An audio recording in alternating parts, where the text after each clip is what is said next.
Hello friends, welcome back to my YouTube channel. आज का हमारा टॉपिक है joint sitting of the parliament.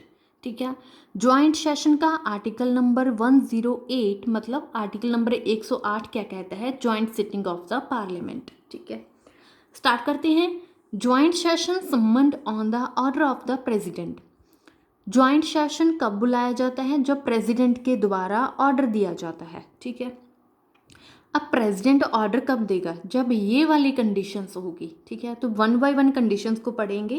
जब ये वाली कंडीशंस होएगी तो प्रेसिडेंट ऑर्डर देगा कि जॉइंट सेशन बुलाया जाए। ठीक है, फर्स्ट कंडीशन क्या है? Bill passed by one house rejected by other house. मतलब जब बिल को एक हाउस के द्वारा पास किया जाता है और दूसरे हाउस के द्वारा रिजेक्ट किया जाता है। मान लो लोकसभा ने बिल को पास कर दिया, राज्यसभा ने रिजेक्ट कर दिया, राज्यसभा ने पास कर दिया, लोकसभा ने रिजेक्ट कर दिया। जब एक हाउस बिल को रिजेक्ट कर देता है तो प्रेसिडेंट के द्वारा जॉइंट सेशन बुलाया जाता है। ठीक है, कंडीशन नंबर 2 क्या कहता है? The amendments made by the other house are not acceptable to the house where the bill originated. अब इसमें क्या है समझो। फॉर एग्जाम्पल, लोकसभा ने बिल को ओरिजिनेट किया है, मतलब लोकसभा ने बिल को पास कर दिया। उसके बाद किसके पास गया है? राज्यसभा के द्वारा। ठीक है, अब राज्यसभा को बिल में कुछ कमी लगी थी कि इसमें ये चीज़ें ऐड होनी चाहिए, तो राज्यसभा ने क्या कर दिया? वहाँ पे अमेंडमेंट कर दी। राज्यसभा ने उसमें क्या कर दी? अमेंडमेंट्स कर दी। राज्यसभा ने अमेंडमेंट करने के बाद दोबारा से बिल किसको पास कर दिया? लोकसभा को पास कर दिया।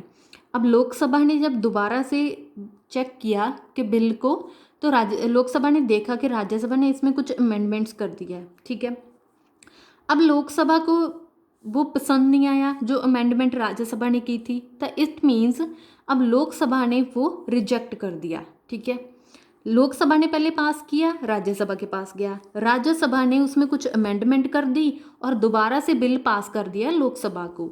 लोकसभा ने जब दोबारा बिल देखा तो उसने रिजेक्ट कर दिया कि ये अमेंडमेंट मुझे तो पसंद नहीं आई। ठीक है, मतलब कि बिल है जो वो एक हाउस के द्वारा रिजेक्ट हो चुका है। तो इस टाइम पे भी क्या होता है? प्रेसिडेंट के द्वारा ज्वाइंट सेशन बुलाया जाता है। ठीक है, आई होप कि आपको दोनों कंडीशन समझ में आ गई होगी। थर्ड है प्रेसिडेंट बाय द जो ज्वाइंट सेशन है वो प्रेसिडाइज किसके द्वारा किया जाएगा? मतलब हेड किसके द्वारा किया जाएगा? By the speaker of Lok Sabha. जो लोकसभा का स्पीकर है उसके द्वारा ज्वाइंट सेशन को प्रेसिडाइज किया जाएगा।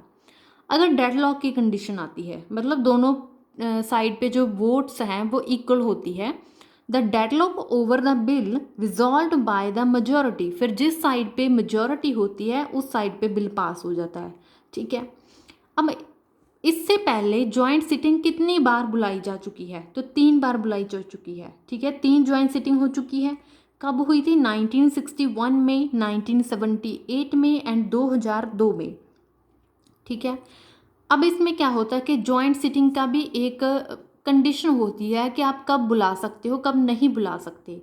ज्वाइंट सिटिंग बुला सकते हो ऑर्डिनरी बिल हो या फाइनेंशियल बिल हो।